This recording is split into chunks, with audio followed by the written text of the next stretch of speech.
Hey everyone, welcome back to the channel.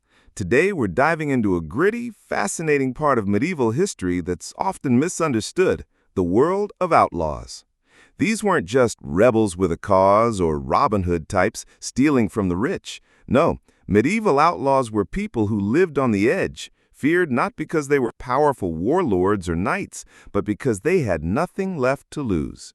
They were survivors in a world that had turned its back on them. So let's unpack what it really meant to be an outlaw in medieval times, why it was such a brutal fate, and how these people carved out a life in the wilderness. Buckle up, this is going to be a wild ride. First off, let's talk about what being an outlaw actually meant back then. These days, the word outlaw gets tossed around like it's just someone who breaks the rules or lives a bit outside the norm. Maybe you picture a cool biker gang or a rogue hero in a movie. But in medieval times, being an outlaw was no joke. It was a legal death sentence. When someone was declared an outlaw, they were literally placed outside the protection of the law. That's not just a fancy way of saying they were in trouble. It meant they were no longer seen as a person with rights. Anyone could rob them, attack them, or even kill them, and the law wouldn't bat an eye. Imagine waking up one day and finding out you're fair game for anyone with a grudge. No consequences for them. That's the kind of nightmare outlaws lived with. So how did someone end up in this mess? You might think it was reserved for hardened criminals, murderers, thieves, the worst of the worst. But the reality was way harsher. You could become an outlaw for something as simple as missing a court date. Yep, you heard that right. If you were sick, couldn't afford to travel, or just didn't know you were supposed to show up, the medieval court system didn't care. It had all the compassion of a brick wall. One missed appearance, and bam, you're an outlaw. Entire lives could be ruined over what we'd consider a clerical error today. And it wasn't just the individual that suffered. If the head of a household was outlawed, their family could lose everything too. Wives and kids sometimes faced a similar fate, stripped of their home and belongings. Women couldn't technically be declared outlaws due to medieval legal traditions, but they could be waived, which was basically the same deal. Same loss, same exile, just a different label. The moment someone was declared an outlaw, the authorities swooped in like medieval repo men, but worse. They'd take everything, your house, your land, your livestock, your tools, even your cooking pots. No paperwork, no negotiations, just gone. Your life's work could vanish overnight, leaving you with nothing but the clothes on your back. Records from 13th century England show thousands of men listed as outlaws in just a few counties, and many of them weren't even criminals in the way we think of it. Some were political enemies who ticked off the wrong noble. Others were just poor folks who couldn't pay their debts and got caught in a system with zero mercy. The courts would hold formal proceedings to declare someone an outlaw, complete with official announcements and documentation. It was like getting canceled, except instead of losing followers, you lost your entire existence. The psychological toll was brutal. Imagine being a respected member of your community one day, and the next, your neighbors are too scared to even look at you. Friends turned their backs, not because they hated you, but because helping an outlaw could get them in serious trouble. Some tried to appeal their status, but that was a long shot, expensive, and nearly impossible. Once you were an outlaw, the road ahead was dark, dangerous, and uncertain. Most ended up fleeing to the one place society wouldn't follow, the forest. Now, when we say forest, don't picture a nice park with hiking trails and picnic spots. Medieval forests were terrifying. These were dense, dark, untamed wildernesses that most people avoided like the plague. They were full of wild animals, bandits, and rumors of supernatural dangers. Think wolves, bears, and maybe even a ghost or two, depending on who you asked. For ordinary folks, these woods were like nature's maximum security prison. But for outlaws, they were a refuge, the only place society wouldn't chase them. The fear that kept others out worked in their favor, giving them a place to hide. But surviving there, that was a whole other challenge. Finding shelter was priority number one, and it took some serious creativity. Outlaws didn't have cozy cabins waiting for them. They had to make do with whatever they could find. Some carved out tiny living spaces inside the hollow trunks of massive old trees. Picture squeezing into a space barely big enough to lie down in, like the world's worst Airbnb with 0 stars and a side of splinters. Others got crafty and dug underground hideouts, covering the entrances with branches, leaves, and dirt to keep them hidden. These earth shelters were cold, damp, and miserable. Think water seeping through the walls every time it rained. Building these hideouts was no easy task either. Outlaws often didn't have tools, so they had to improvise with sharp rocks or broken branches. It was survival of the fittest, and the fittest were the ones who could MacGyver a home out of nothing. Staying hidden was a matter of life and death. Outlaws learned to navigate secret pathways through the densest parts of the forest, memorizing routes that only they knew. Moving during the day was risky, too easy to be spotted, so most became nocturnal, creeping around under the cover of darkness. Even something as simple as cooking could get you caught. A fire's warmth and the ability to cook food were essential, but the smoke could give you away from miles off. So outlaws got strategic. They'd build tiny fires in deep pits, using only the driest wood to keep smoke to a minimum. Cooking dinner was like planning a covert military op, more intense than most modern wedding planners could handle. Food was another constant struggle. Hunting was the best way to get meat, but not everyone had the skills or weapons for it. Outlaws made crude spears from sharpened sticks or set snares for small animals like rabbits. Stealing from nearby farms was another option, but it required ninja-level planning and timing. One wrong move, and you'd be caught. And let's talk about salt. Yep, salt. In the wilderness, it was worth more than gold. Without it, any meat you caught would spoil fast, especially in warm weather. Outlaws would risk their lives for a handful of salt, which really makes you appreciate the grocery store, doesn't it? The weather didn't make things easier. Wool clothes got heavy and gross when wet, and shoes, they wore out fast on rough forest terrain. Replacing them was nearly impossible, so many outlaws ended up wrapping their feet in scraps of leather or cloth. Despite all these challenges, some found unlikely allies.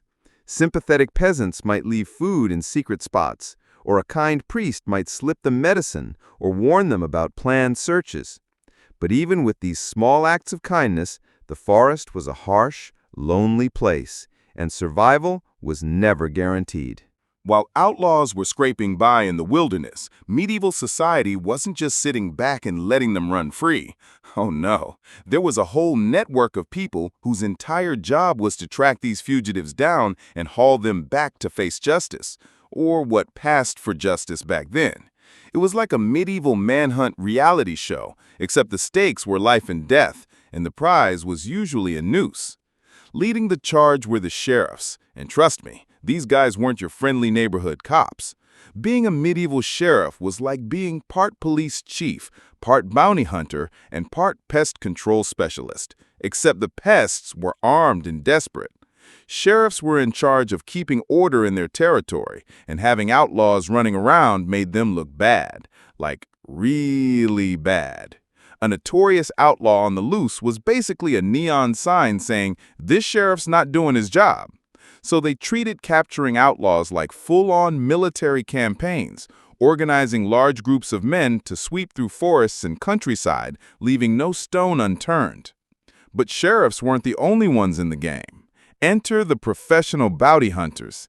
Think of them as medieval private investigators with a lot more violence and a lot less paperwork. Many of these guys were former soldiers who'd learned tracking and combat skills during wars. When the fighting stopped and armies disbanded, these guys needed work. Chasing outlaws through forests paid better than farming turnips, and it was a job they were good at. They brought military tactics and discipline to the hunt, making them way more dangerous than a random villager hoping for a quick reward. These bounty hunters were like the special forces of outlaw hunting, focused, skilled, and relentless. And then there were the dogs. Oh, yeah. Tracking dogs were a big deal, especially in areas where Norman nobles had introduced the practice. These hounds were trained to follow scent trails that were days old, leading hunters straight to outlaw camps. Imagine trying to hide in a forest when a pack of medieval bloodhounds is sniffing you out. Those dogs were probably more reliable than most of the human hunters, and they definitely complained less about the long hours. Local communities got in on the action too. The authorities encouraged regular folks to help hunt outlaws by offering rewards, money, livestock, clothes, or even legal favors. For a struggling peasant, catching an outlaw could mean feeding their family for months. It was like a medieval neighborhood watch program, except instead of reporting suspicious activity, you got paid to drag someone to jail. Information was often more valuable than a physical capture. Informants who could tip off the authorities about an outlaw's location could earn big rewards without risking their necks. But this created a dark undercurrent of betrayal. Economic hardship and personal grudges pushed some people to turn on outlaws they once knew, maybe even friends or family. It wasn't uncommon for someone to snitch just to save their own skin or gain favor with the local lord. Medieval informants were like the original social media influencers, but instead of chasing clout, they were chasing coins and a chance to stay alive. This system created some wild social dynamics. If you caught an outlaw, you weren't just getting paid, you were earning respect and status in your community. It was like getting a gold star from the medieval equivalent of Yelp. Forest laws made things even tougher for outlaws. Gamekeepers, who patrolled royal or noble woodlands, had the power to arrest anyone they found trespassing. These guys knew their territories like the back of their hands and could spot signs of illegal camping or hunting, a broken branch here, a hidden fire pit there. Many outlaws got caught during routine patrols, not some dramatic chase scene. Villages also played a big role, forming informal intelligence networks. News of outlaw sightings spread fast, carried by merchants, travelers, or local officials. Some hunts turned into massive campaigns, with groups systematically combing entire forests for weeks or even months. These operations were expensive and took serious organization, but they often worked, clearing outlaws from whole regions. The best hunters learned to think like their prey, predicting where a desperate person might hide or what they'd do next. It was psychological warfare as much as it was physical tracking. But outlaws weren't just sitting ducks waiting to be caught. Many realized their best shot at survival was teaming up with others in the same boat. Desperation has a way of bringing people together, and medieval outlaws were no exception. Small groups formed when a couple of fugitives, maybe friends outlawed together, or strangers who bumped into each other in the forest, decided to join forces. Picture 3 desperate people hiding out in a forest. It's like the worst camping trip ever, with no supplies, no Wi-Fi, and definitely no marshmallows. These tiny groups had to be super careful since they didn't have the numbers to fight off serious threats. But when outlaws formed larger gangs, sometimes dozens strong, they became a force to be reckoned with. These bigger groups were like small armies, setting up permanent camps with defensive positions and controlling chunks of territory. Larger gangs meant more organization, though. You couldn't just have 20 people running around doing whatever they wanted. That's a recipe for chaos. So these groups developed a division of labor. Some members became lookouts, others scouts, and some focused on hunting to keep everyone fed. It was like a medieval startup, except the HR department was whoever had the sharpest sword. Everyone had a role, and losing the wrong person, like your best hunter, could mean the whole group starved. Resources like tools and weapons were often shared, which was great for getting things done, but could spark fights over who got what. Dividing up stolen goods was a minefield. Imagine trying to fairly split a sack of grain among a bunch of paranoid armed outlaws. Trust was hard to come by when everyone had already been betrayed by society, and internal conflicts could tear a gang apart faster than any sheriff's posse. Many gangs got smart and created actual rules or codes of conduct to keep things civil. Enforcing those rules among desperate criminals, that took some serious creativity. To blend into towns for supplies, gang members worked together on disguises and cover stories, like a medieval theater troupe where a bad performance meant death. They'd practice accents and backstories to avoid suspicion. But bigger gangs also meant bigger problems. The larger the group, the more attention they drew from authorities. A lone outlaw might slip under the radar, but a gang controlling a chunk of forest, that was a high-priority target for law enforcement, and sheriffs would pull out the stops to take them down. Gangs also had to deal with rival outlaws. Yep, it wasn't just the authorities they had to worry about. Other gangs competed for the same resources and hiding spots. Medieval gang wars were like modern ones, but with swords and no social media to trash talk on. These fights could be deadlier than run-ins with the law. Some gangs built such fearsome reputations that their names alone struck fear into nearby villages. Stories about them spread in tagrins, growing wilder with each retelling. Think medieval urban legends, but with more bloodshed. To stay coordinated, gangs developed secret signals and coded messages, like their own version of a group chat, except it was whispers in the woods instead of emojis. Even with all the cunning, hiding, and gang alliances, capture was a constant threat for outlaws. Medieval justice wasn't about rehabilitation. It was about making examples so terrifying that nobody else would dare step out of line. Most captures happened during surprise raids on outlaw camps, usually at dawn when everyone was still groggy. Picture this. You're an outlaw, finally catching a few hours of sleep in your makeshift forest fightout, and suddenly a posse of armed men with barking dogs storms in from every direction. It was like the worst wake-up call ever, except instead of an alarm clock, you got ropes, chains, and a one-way ticket to misery. Hunters would surround the camp, cutting off escape routes, and bind captives with heavy, painful restraints designed to hurt and humiliate. No gentle handcuffs here. These were meant to make you feel every second of your helplessness. Once caught, outlaws were paraded through towns like a twisted medieval parade. This wasn't just about getting them to court, it was a public spectacle. People lined the streets, shouting insults, throwing garbage, maybe even a rotten vegetable or two.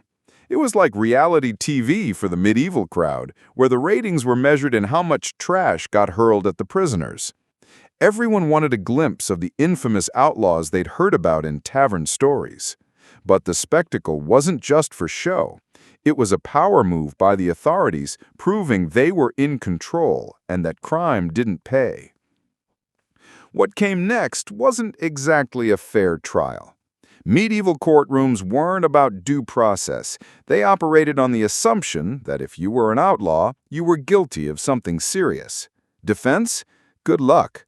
Unless you had a powerful noble or influential ally willing to stick their neck out, you were on your own.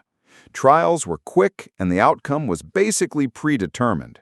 It was like showing up to a test where the teacher already decided you failed.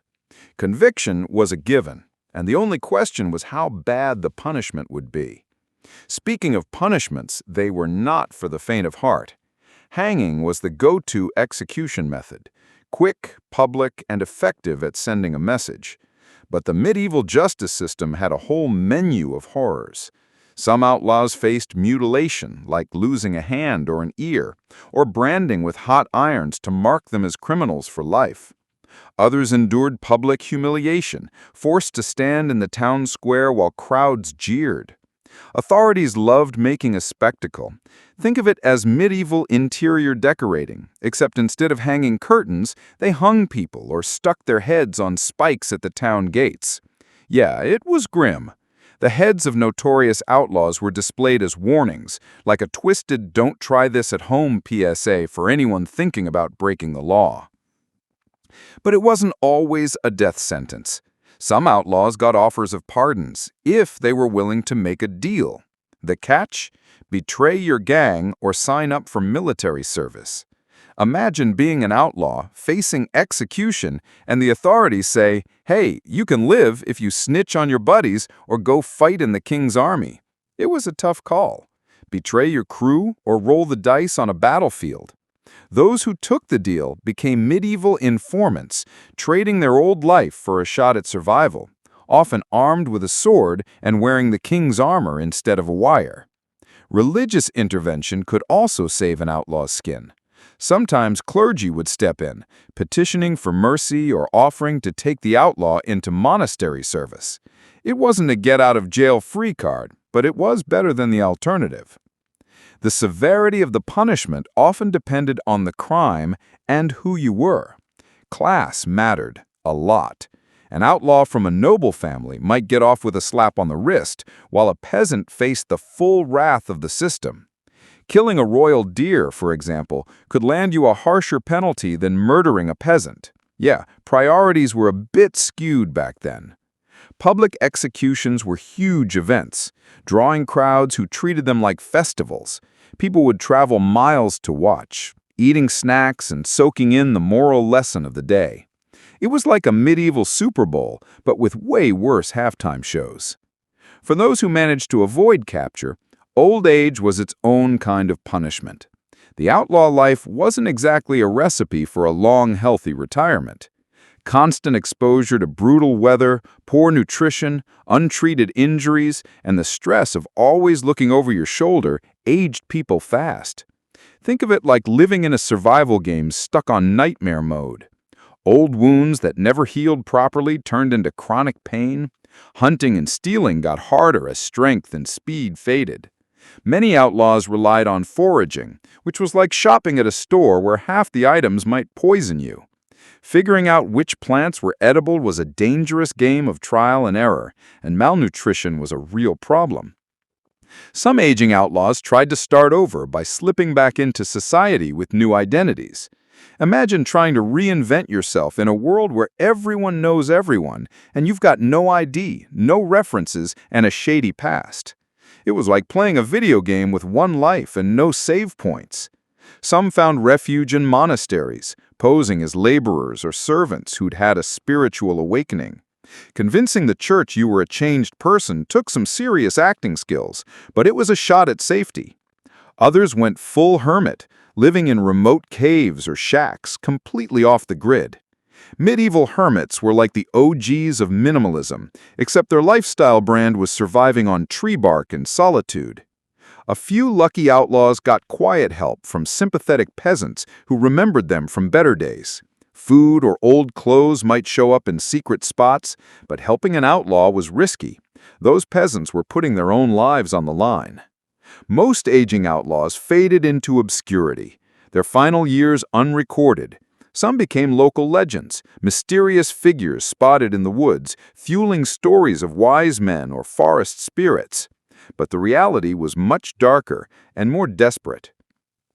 That's the end of our journey into the world of medieval outlaws.